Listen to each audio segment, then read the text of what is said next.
Good evening, good morning, my people. It's me, your sister, your girl. I don't still come again, Sandra Ben TV.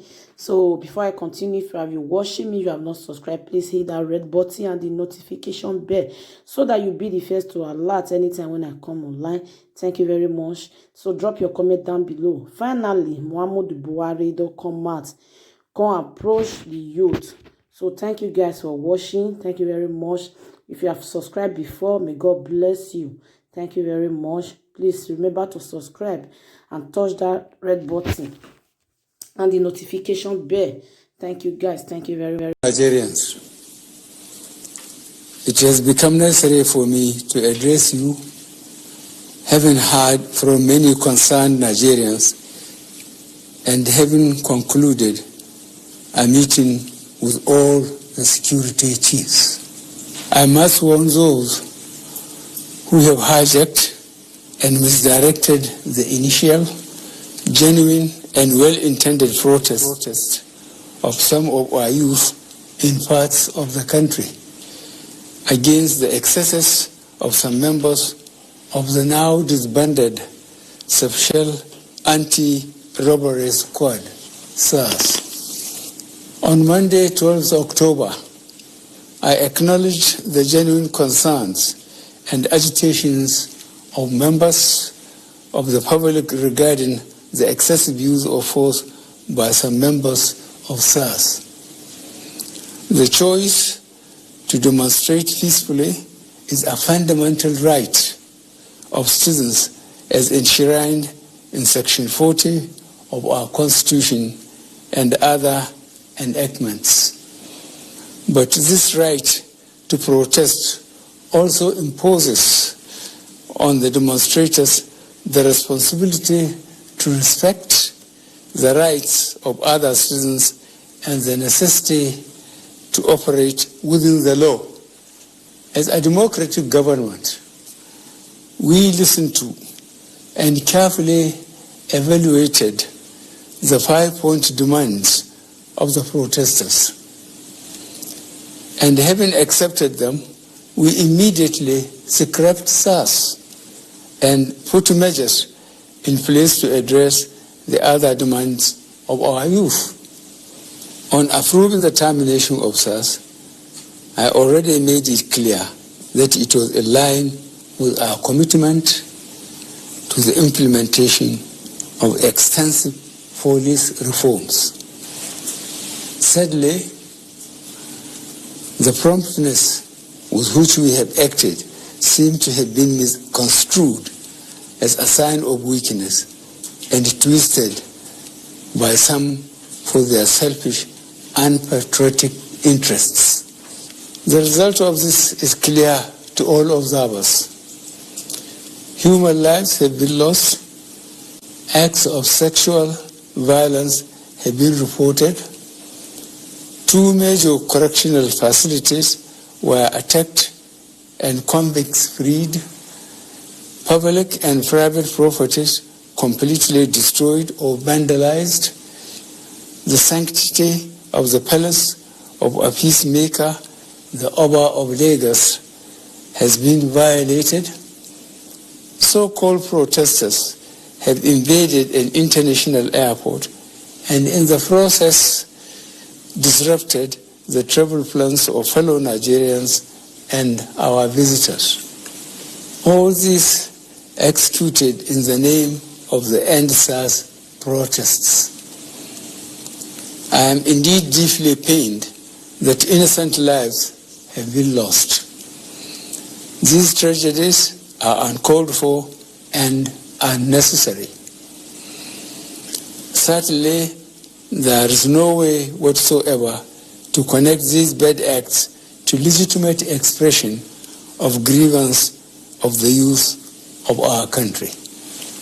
The spreading of deliberate falsehood and misinformation through the social media in particular, that this government is oblivious to the pains and plight of the citizens is a ploy to mislead the unwary within and outside Nigeria into unfair judgment and disruptive behavior. On the contrary, both our deeds and words have shown how committed this administration has been to the well-being and welfare of citizens, even with the steadily dwindling revenues and the added responsibilities and restrictions due to the coronavirus pandemic. Government has put in place measures and initiatives principally targeted at youth, women, and the most vulnerable groups in our society. These included our broad plan to lift 100 million Nigerians out of poverty in the next 10 years. The creation of 75 billion Naira National Youth Investment Fund to provide opportunities for the youth and the micro, small, and medium enterprises survival fund through which government is A, paying 3 months' salaries of the staff of the 100,000 micro, small, and medium enterprises. B, paying for the registration of 250,000 businesses at the Corporate Affairs Commission. C, giving a grant of 30,000 Naira to 100,000 artisans. And D, guaranteeing market for the products of traders. These are in addition to many other initiatives, such as A, farmer money, B, trader money, C, market money, D, N-Power, E, N-Tech, and F, N-Agro. No Nigerian government in the past has methodically and seriously approached poverty alleviation like we have done. With regards to the welfare of police personnel, the National Salaries, Income and Wages Commission has been directed to expedite action on the finalization of the new salary structure of the members of the police force. The emoluments of other paramilitary services are also being reviewed upwards. In order to underscore the importance of education in preparing youth for the future, this administration has come up with a new salary structure and other incentives for our teachers. Let me at this point reaffirm the federal government's commitment to preserving the unity of this country. We will continue to improve good governance and our democratic process, including through sustained engagement. We shall continue to ensure that liberty and freedom, as well as the fundamental rights of all citizens, are protected. But remember, the government also has the obligation to protect lives and properties, as well as the right of citizens to go about their daily businesses freely and protect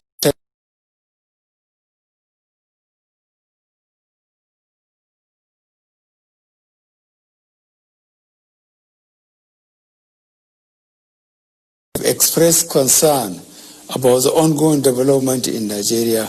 We thank you and urge you all seek to know all the facts available before taking a position or rushing to judgment and making hasty pronouncements. In the circumstances, I would like to appeal to protesters to note and take advantage of the various well thought out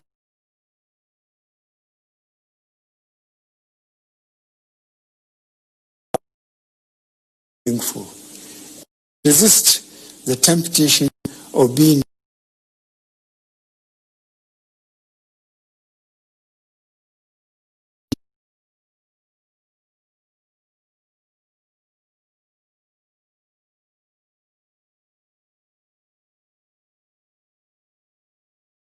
under no circumstances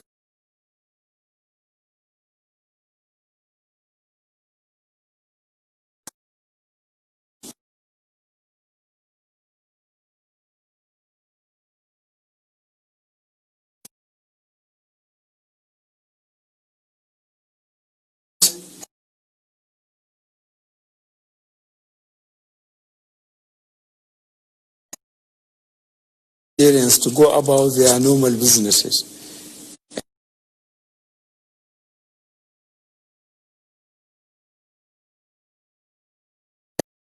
All law-abiding citizens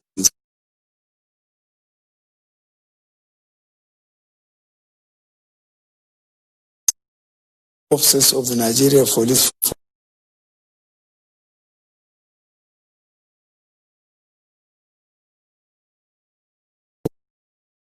Force, traditional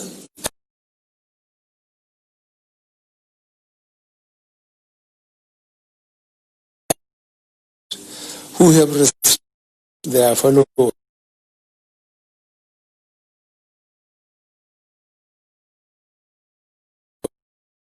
continue to respect